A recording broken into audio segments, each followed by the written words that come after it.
یتیموں اور مسکینوں اور بالخصوص بیواؤں پہ خرچ کرنے والا شخص، اس کی معاشی حالت کبھی خراب ہو ہی نہیں سکتی، اور یہ میرے نبی کا فرمان ہے۔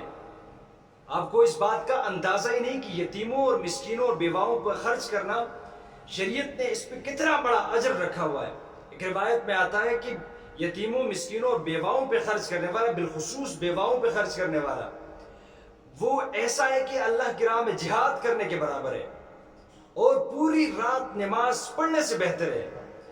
اب یتیم معاشرے میں اگر ہم کہیں دکھ جائے تو ہم اس کو محبت کی نظر، محبت کی نگاہ دیکھنے کی بجائے مجھ سے نفرت کرنے لگتے ہیں۔ اپنے بچوں کو اللہ معاف کرے، یہاں تک ہم نے سنا ہے، اور یہاں تک ایسے لوگوں کو بھی ہم نے دیکھا ہے کہ یتیموں کے ساتھ اپنے بچوں کو کھیلنے کے لیے نہیں چھوڑتے کہ منحوس ہے، نعوذ باللہ۔ اب دیکھیں یتیم اس کو کس نے بنایا؟ اللہ کی ذات نے بنایا ہے۔ اس پہ یہ مصیبت جو آئی ہے اللہ کی طرف سے آئی ہے۔ ہم نے اکثر دیکھا بھی ایسے ہے اور سنا بھی، لوگوں سے کئی بار سنا ہے یہ میں نے، کہ فلاں بندہ فلاں جگہ پہ یتیم ہے، اس کے ساتھ اپنے بچوں کو نہیں چھوڑتا کہ وہ منحوس ہے تو میرے بچے منحوس نہ ہو جائے، نعوذ باللہ۔ ایسی گھٹیا قسم کی سوچ رکھتے ہیں۔ اور حدیث میں کیا آتا ہے، نبی علیہ السلام کی روایات اور تعلیمات سے ہمیں کیا سبق ملتا ہے کہ ان کے ساتھ کیسا سلوک کریں؟ قرآن کے احکامات کیا ہے کہ مسکینوں کے ساتھ، یتیموں کے ساتھ آپ کیسا سلوک کریں؟ اور پھر ہم دعوے یہ کرتے ہیں مسلمان ہیں۔ ایک روایت میں آپ کو سناتا ہوں، بس یہی کافی ہے، میں آپ کو بتا رہا ہوں۔ روایت میں آتا ہے، نبی علیہ السلام فرماتے ہیں کہ قیامت کے دن عورتوں کا ایک ٹولہ، یوں فرما رہے ہیں نا، نبی علیہ السلام جنتیوں کے ایک ٹولے کے ساتھ جا رہے ہوتے ہیں، اور عورتوں کا ایک ٹولہ آتا ہے، نبی علیہ السلام جو کائنات کے سردار ہیں، دونوں جہانوں کے سردار ہیں، ان سے بھی آگے ہو جاتا ہے عورتوں کا ٹولہ، اور جنت کی طرف، آگے کی طرف جا رہے ہوتے ہیں۔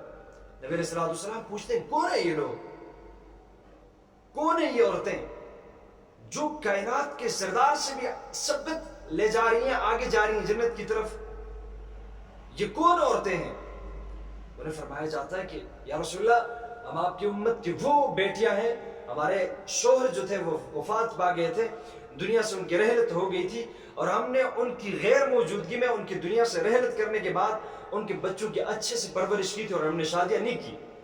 یہ بیواؤں کا مقام ہے کہ سردار، کائنات کے سردار سے بھی آگے ان کو جنت میں داخل کیا جائے گا۔ اور میرے نبی نے فرمایا کہ یہ میری بیٹیاں، یہ مجھ سے بھی آگے جنت میں داخل کی جائیں گے۔ ہم یتیموں اور بیواؤں کے ساتھ کیا سلوک کرتے ہیں؟ ہمارا کیا سلوک دیکھتے ہیں؟ کس نگاہ سے انہیں دیکھتے ہیں؟ تو خدارہ درخواست یہ ہے کہ اگر آپ کے معاشرے میں، آپ کے ارد گرد یتیم ہیں، بیوائیں ہیں، اور اسی طرح مسکین ہیں، تو اللہ کے واسطے ان کے ساتھ اچھا سلوک کم سے کم کیا کریں۔ کچھ نہ دیں انہیں، آپ ایک چونی تک انہیں نہ دیں، لیکن کم سے کم بہترین سلوک سے تو پیش آ سکتے ہیں ان کے ساتھ، کم سے کم اخلاق کے ساتھ تو ان کے ساتھ پیش آ سکتے ہیں آپ، اچھا رویہ تو ان کے ساتھ اپنا سکتے ہیں آپ۔ یہ گھٹیا قسم کی سوچ کے ان کے ساتھ ملنا جلنے اور ان کے ساتھ تعلقات رکھنے سے، ان کے ساتھ اٹھنے بیٹھنے سے منحوس اگر بندہ ہو جاتا ہے تو اللہ تعالیٰ آپ کو بھی منحوس بنا سکتا ہے۔ اگر ان پہ یہ گھڑی آئی ہے تو یہ گھڑی آپ پہ بھی آ سکتی ہے، آپ کے بچوں پہ بھی آ سکتی ہے۔ خدا را یہ سوچ چھوڑے، یتیموں کے ساتھ، مسکینوں کے ساتھ، بیواؤں کے ساتھ اچھا سلوک اپنائیں، ان کے ساتھ بہترین سلوک کریں۔ رزق کا وعدہ میرے رب نے کیا ہوا ہے، آپ کو اگر رزق دے رہا ہے تو یتیم اور بیواؤں کو بھی دے گا، مسکینوں کو بھی دے گا، لاچار اور بےکس جو ہے انہیں بھی وہ رزق دے گا۔ رزق کی آپ فکر نہ کریں، لیکن کم سے کم اچھا سلوک ان کے ساتھ آپ ضرور اپنائیں، بہترین اخلاق آپ ان کے ساتھ ضرور اپنائیں۔